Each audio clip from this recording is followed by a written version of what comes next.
I already talked about the things I love about Ravenloft, The Horrors Within. Now let's get that positive, annoying Teos out of the way and get into the deep, dark, wretched Teos within that can tell you what has gone wrong.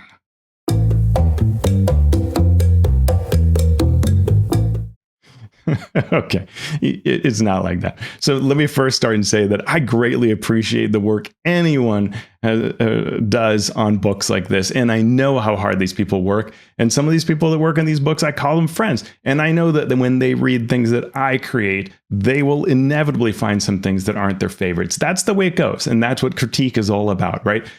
So the critique I'm doing is not because I don't understand that D&D makes great products or that there are great sides to them. I also know that what one person doesn't like is what some person does really like. So the point of this video is not to rain on anyone's parade. The point is to talk about the critique of this and what you may gather from my comments that maybe help you think about both what this product can do for you and hopefully to other designers out there that are part of my designer network.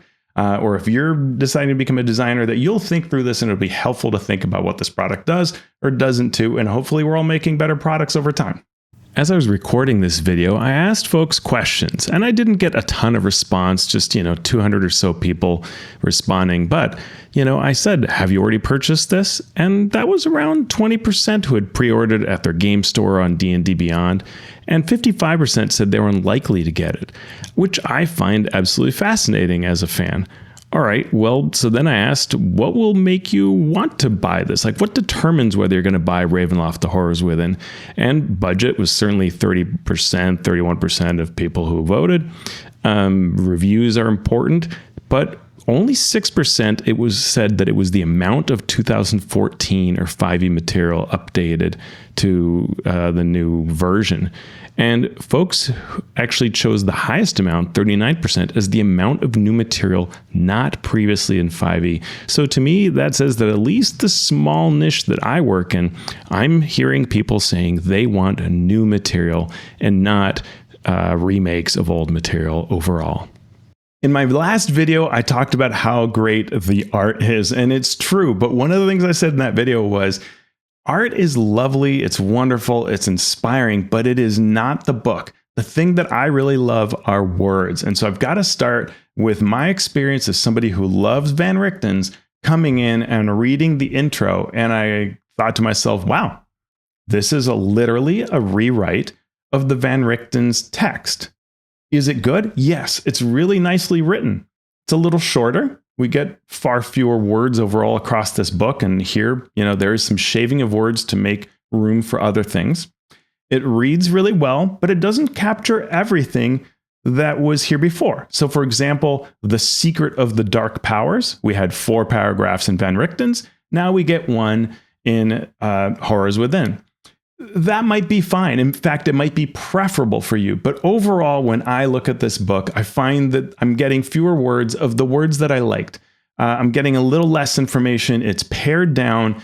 It's a little more concise enough to where I want it to have more breathing room and have the space that it had before. Yes, I do get other things that take up that space. Some of it is art, though. And I mean, look at that art down below. I love that art, too. It's glorious. And a picture can be 1,000 words and all that, but words really matter and utility matters. And so we'll get into that in this review. We have condensed information around safety tools. Van Richten's was amazing for really bringing guidance that felt like it was really close to some of the best third-party horror insights that are out there. I know that in 2024, we get, or 5.5, we get some session 0 guidance in the player's handbook, and so therefore you don't need as much here. But I still feel like, particularly with the importance of running horror campaigns and this sort of advice being here, this is a loss. We're getting shorter, less useful introduction, and I would have liked more here. The advice in Van Richten's was also scattered in a couple of different places. That's still the case here, but it's in fewer places. And I actually kind of find myself wanting that it was in more places here as I read, because I wanted it to be sort of a continued through line of saying, hey, remember this, don't forget this. The absence of tools, which we'll get into, is part of why that advice sort of fades, I think, a bit. And it would have been better with more advice. There is a lot more player content here. When I look at Van Richten's Guide to Ravenloft, it came with 2 subclasses.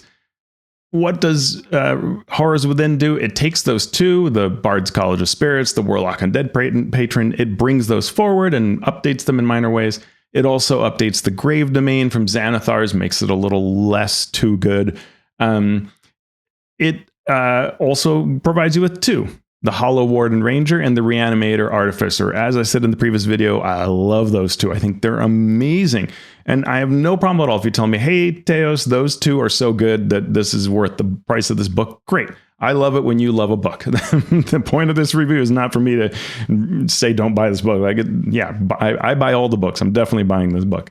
I should also pause and say, this is the not positive, the less positive video, but both of these videos show what I actually feel about this. However, you may find it important to know that I received a copy of this adventure. I basically get a copy of everything on D&D Beyond, so that's always true to some extent. I work with D&D on a number of different issues. Sometimes I'm a writer for D&D. I have friends at Wizards of the Coast. I approach every product with the perspective of, I want to love it. I really want to talk about it in glowing terms. But as you can see from this video, sometimes that's not how I feel. And I try to be very honest with what I feel while trying to understand that other people like different things. And so, but I do want you to be aware of those biases, that I have friends at Wizards, that I sometimes am paid to create things at Wizards or to consult with Wizards, any number of other things. That is the kind of relationship I have. I also have that relationship with a lot of other companies. So you can decide, right? Is the fact that I'm heading up the Crack the Sun project for Draw Steel mean I am going to tank a D&D product? I hope that the answer is no. But there are those biases, and it's good to know about them. All right, back to these subclasses. So are the changes to these subclasses substantial? When I look at them, I don't find them massively so. I also don't find that these subclasses were a big problem in terms of compatibility. It's always nice to have, say, the language updated or wherever for consistency, but I don't find I derive much benefit from these updated subclasses. Rewritten subclasses. It's basically the same in most cases. And these 2 new ones are great. So that's awesome. If it's worth it, well, then the book is worth it. Species. We lose all of the origin tables and suggested links that used to exist between each species and the various domains. There are overall fewer words to capture the story and the tone of each species. Those are the kind of things that I like in books. So to me, this is something that I would like to see added back into future books. I want that depth of story. I want the how to apply it. But maybe that's the kind of thing that doesn't fit well in D&D Beyond. I don't know to what extent that matters, to what extent there's this a digital first. We keep hearing it isn't, but then the type of things being offered feel like the strategy is digital first, or at least digital is a big consideration. I don't know if that's the case or not, right? But it feels like it could be when these kinds of things are removed. The changes to existing species like the Damphir adds resistance to necrotic. You no longer don't need to breathe. In other words, it doesn't say you don't breathe, and that can impact things in some ways. The Hexblad is less obviously linked to hags. That's still there, but it's not as strong as it was in the wording. Your remote viewing through a token that you create no longer blinds and deafens you where you currently are. I like that. The Reborn has a really interesting change. The Reborn, in the old version, you didn't need to eat, drink, or breathe. The new version is you don't get exhaustion levels from dehydration, malnutrition, suffocation. That's interesting because it means that if there's a poison in the air and it's not causing exhaustion, well, I guess you are now vulnerable to it. So that's sort of interesting. It's a strange change to be sort of a specific rules codification rather than a logical construct around the creature you are, which I sort of find in a couple of these. Another choice or change is that you have an advantage on saves against disease and poison and resistance to poison damage in the old version. Now you choose whether you want poison, cold, or necrotic resistance. Disease is back on the menu, boys. So, those kinds of changes might feel a little finicky. As a designer, do I find that they bring great value? I don't. I don't. They're fine. It's not the end of the world. I can go either way on them, but I don't. And I can see the 2024 of them in some cases, but it doesn't make it a superior play experience, for example. It's kind of the same, really, when it comes to the play experience. We get the new species, the Lupin, dark vision. You can deal slashing damage with your unarmed strikes, and if you do so, you can do both damage and shove once per turn, which I find that kind of cool. Basic action, Howl, and you can do that a number of times equally. Proficiency bonus, which creatures that are of your choice within 15 feet, wisdom save or disadvantage on attack rolls and saves until the start of the next turn. Yeah, that's cool. That's pretty strong. Does that perfectly capture, a werewolf-y type creature? Oh, not necessarily. But it's cool. It's fine. And I think that this is a fine addition, but nothing that I would get super excited about. It is nice to have because sometimes in a campaign you might want to start, maybe everybody's human, but over time they change into these various things. A reborn, a werewolf, a half vampire, that kind of thing. And so these all provide, by being all in one book, you get that whole piece there all in one place, and that's great. All right, let's talk about dark gifts.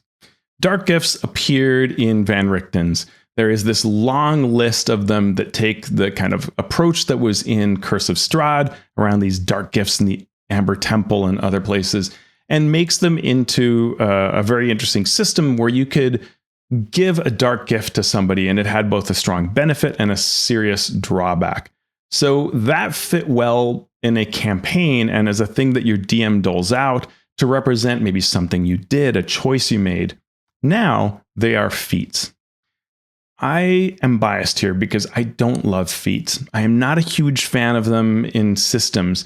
Part of it is that we only get so many. And so I find that the characters that I'm playing with at the table, whether I'm DM or they're my fellow players, they often have a list of things they want to take. And so when they're trying to balance all those options that'll make them powerful, that'll reinforce who they are as a character, saying, hey, you got to give one of those up to do this thing that is about the campaign can get in the way of what they want to do and can be less fun. So the way it works now is the backgrounds that we get that are in this book provide dark gifts or give you the option of one. Some of them just give you one. Some of them suggest that you take it, a particular one, or you get a choice of this feat or a dark gift feat. I find that to be kind of a little bit tough because if you're running a campaign and you're telling some of your players, hey, because you chose that background, you must take a dark feat gift, or you really should take a dark gift feat, and other players choose a different background and they don't, you're ending up in very different situations. And that's because the feats themselves, these dark gifts, have that serious drawback. For example, that 1 out of 20 of your attacks, when you roll a 1 on a d20, you're going to be incapacitated or stunned or something like that. That's a big deal. And so these impacts are so strong that they work well when it represents a choice you made or when everybody at the party is dealing with them. That's great. But the one person who stayed true to their build and is like the super optimized whatever and isn't dealing with dark gift stuff at all, and you're standing there dealing with being stunned for a round, I think that's a bit of a disconnect. And so I don't love making dark gifts into feats like this. I tried to ask the team a question about this, but they just sort of just saw it as upside, and hopefully you do too. Hopefully that's your perspective that you just see as being really strong. To me, it's a loss in value. I love campaign systems stepping aside and being somewhere else. I feel the same way about the mark feats in Eberron. I want those different marks to be a separate layer so that don't intrude on what you want to do with your character, and the idea that lots of people could take it, and ideally something that isn't marks that could fill that hole as well, and just an entire different campaign level to go on top. So let's talk about domains and how those change in this book. We have a couple things that are new right off the bat. The idea that a Taroka deck can let you traverse the mists every 24 hours. DM may or may not want then their campaign. Each domain has a linked and opposed card. Interesting concept. I can see that kind of being kind of cool. Though there are maybe too many domains for cards, potentially when you take the others as well. But it's a neat idea. And if you draw the opposed card during a Taroka deck reading, the Dark Lord associated with your domain knows and can speak through you for 1 minute. You don't actually remember what happened, but everybody else in the party that's there, everyone who's present, hears that Dark Lord speak through you. That's kind of interesting and cool. You could put that to good use. I would make it this is a thing that can happen rather than knowing that it should happen. But it's a cool idea. Most domains in here are rewrites already detailed in Vad and Richten. So 13 of them, they are from this book and from, of course, much older second edition sources and so on, some third edition. And then there are some that are in Van Richten's, but not in Horrors Within Bloodspur, the Carnival, which I thought was really cool, Ikath, Richemulot. These are mentioned in an other section with a paragraph each for about 26 or so domains. That other section also existed in Van Richten. So it's really about sort of shuffling a few into the new section that gets prominence and some into that other where it's shortened. New, I talked about in the other video, Innsmouth, Shadowlands, Sithicus, Lord Soth's lair. So those are kind of neat. When we compare the ones that exist in both products, you get basically the same map in a new art style. Fine. But I'm not going to get excited about that. Sometimes it's a little less in terms of pages. There's more art. Overall, looking at it, the examples I found have fewer words, right? It might even be more pages, but there's full page art. This book experiments with full page bleeds where it goes, essentially off the edge. So it's all across there. They had to look at things like using a slightly thicker page thickness, right? The paper is a different type so that you can have that black ink and then the font will look good on it in white. So there are fewer words usually in these. The two Dark Lords in Borca were 2 pages each in Van Richten's with their story. Without stat blocks, now we get 1 page with the stat block. So it's really half a page instead of 2 pages, right? So that's a big change. The half page detailing the 12 noble families of Borca is now a table that's much shorter. We do get some nice additions where we get a campaign arc. I love that. So we get the suggested campaign art with level bands and what you might do as part of a campaign in this. I think that's really, really valuable. We get an adventure for level 5 PCs. We get a situation, a hook, almost a half page of encounter concepts, each roughly a paragraph. It's more of an outline like you saw in the Dungeon Master's Guide 2024. There are some likely stat blocks that are mentioned that you could use for the fights. I think the story is okay. It's hard to pull off well. I won't spoil it here, but you would really want to sit down with this concept and flesh it out more, make it your own, which is probably the intent, so that's fine. We get a whole page with 2 tactical maps, and that's cool in terms of inspiring us around that domain of Borca, but they don't actually get used in the adventure, which you might at first think. And nope, those are, there's something like it used in one of the encounters, but they're not necessarily encounter maps, even though they look like them, which I thought was interesting. One thing we have to note on the topic of adventures is the fact that Van Richten's Guide to Ravenloft had a really neat adventure in it that was a very tough adventure to pull off, beginning with a seance and going into the horrors of this house that was inside of the location where you were. You also, I think, traveled briefly through the area. So that idea of the House of Lament, it was called, was really kind of fun. And there was a whole section in Horror Adventures here that gave you good advice, and using the spirit board, which isn't part of this anymore. As in Van Richten's, here we get brief write-ups on organizations and individuals. Esmeralda d'Avenir, who's renamed to Ez, the Keepers of the Feather. There is a short section, almost a page, on things like pacing and describing horror, but it's shorter than what is in Van Richten's. Again, I'm a big fan of that larger word count for those kinds of topics.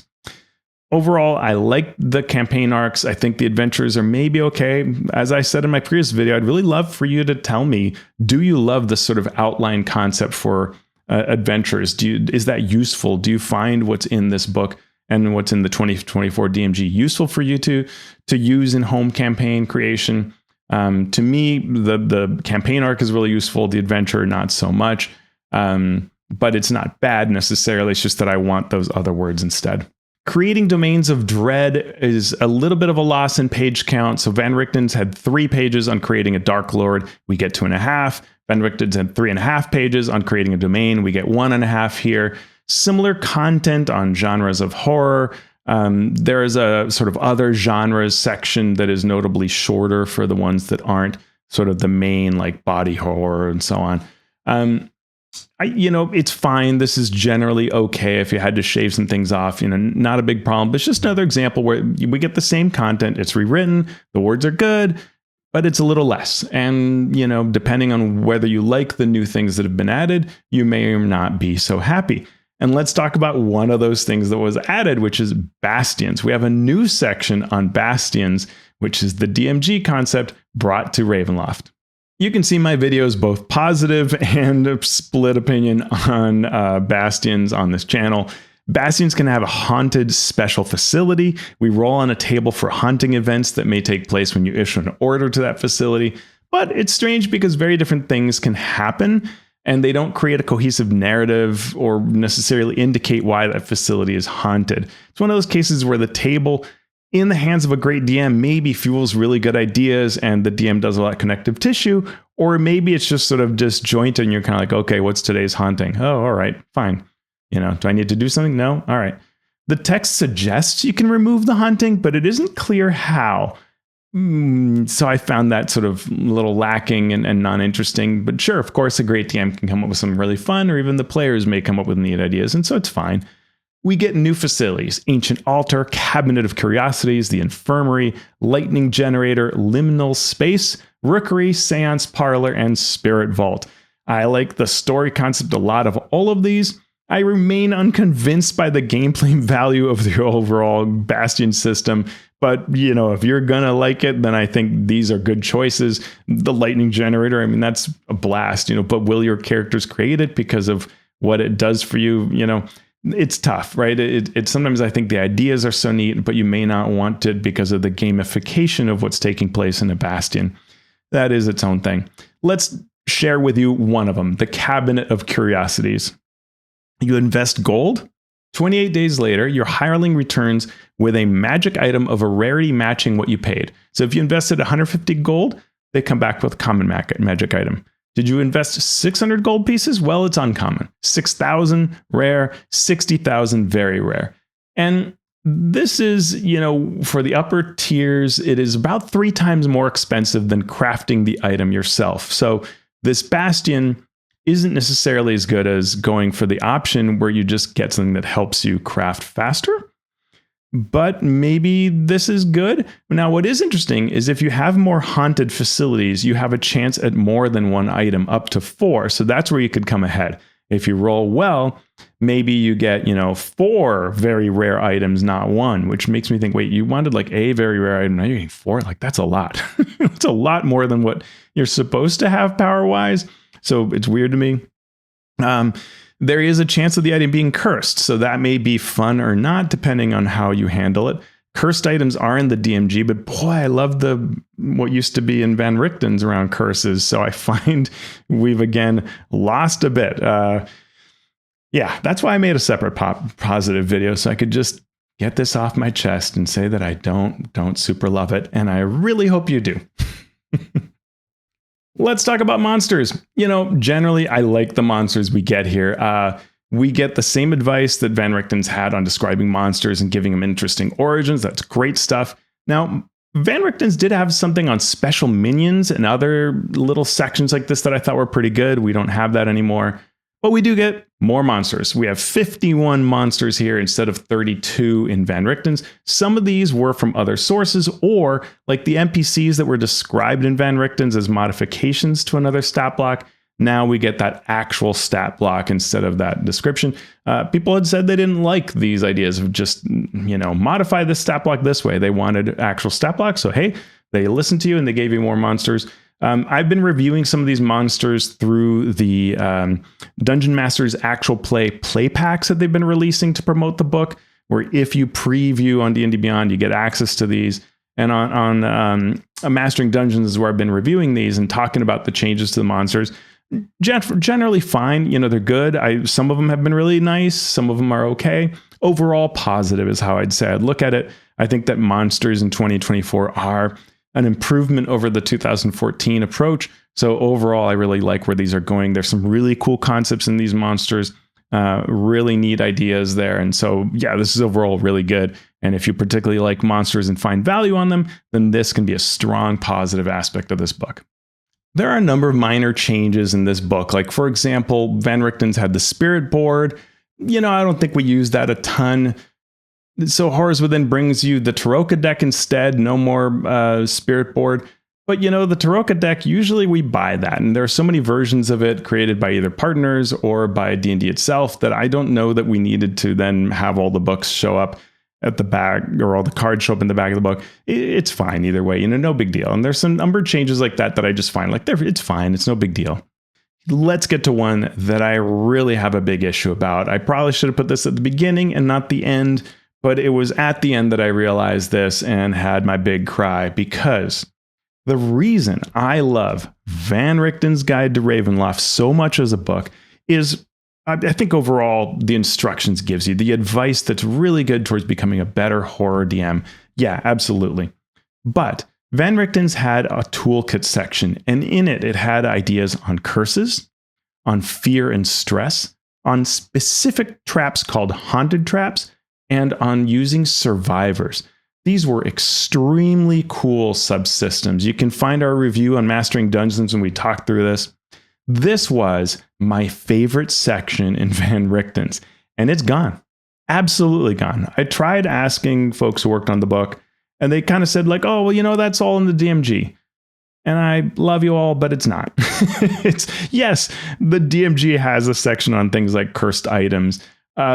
There is some advice around things like fear and so on. And certainly there's a section on traps, but what is in Van Richten's is very specific toolkit creation around when you take the idea of a curse, the idea of bringing in a strong story to it and saying, no, remove curse doesn't help this.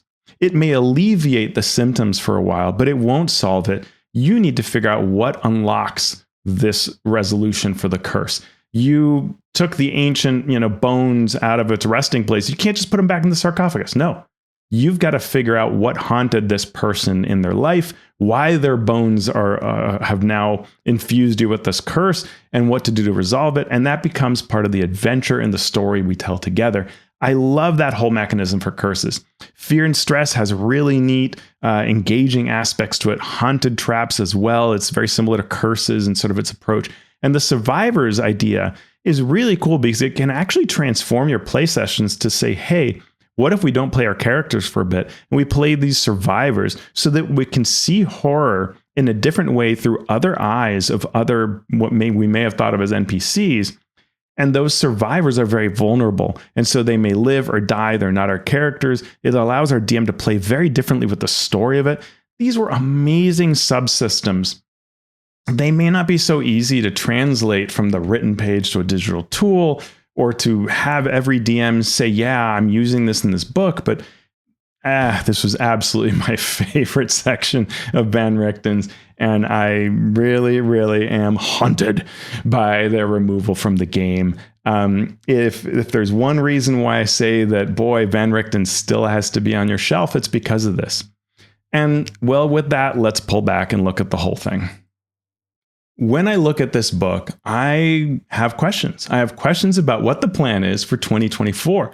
Because back at the summit, when I attended that, leads for D&D, who no longer work there, said 2024 is fully compatible with 2014, and we're not going to change.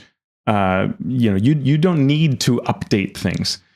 Jeremy Crawford talked about having to move stat blocks from 3rd edition to 3.5 and what a pain that was, and that this wasn't necessary. You could just take it. It was all fully compatible. Well, recently we've started to see confusing messages around that, right? On D&D Beyond, they said that D&D Beyond only was going to start using the 5.5 tag and apply it to things that were on the store. But what's weird is everything's compatible. Why do we want to flag it as old 5e or new 5.5? To me, that is a dichotomy that is negative. Like, you don't want to tell the audience, oh, that's, this is a 5e book, so don't buy it. Like, what? It's awesome. Buy it.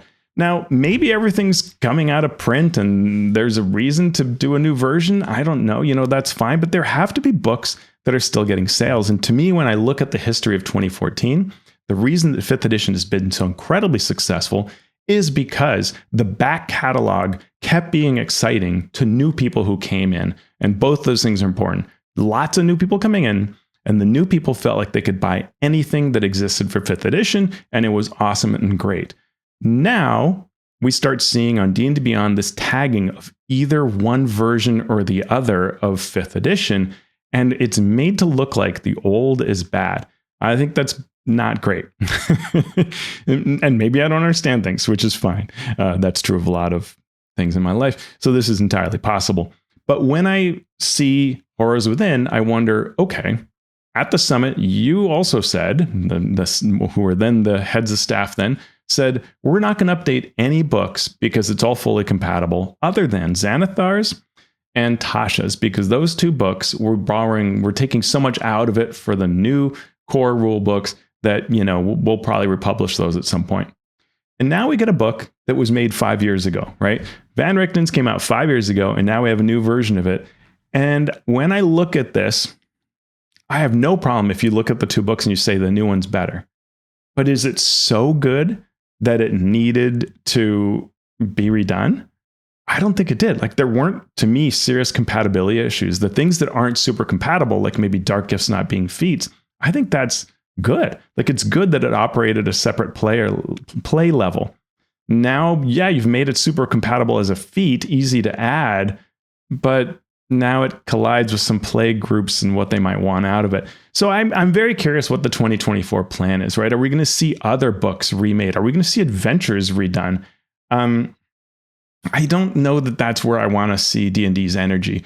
I want the next book for the next season to be something that excites me, that really makes me excited about new ideas, new concepts. I know the team's amazing, so there's no question about that.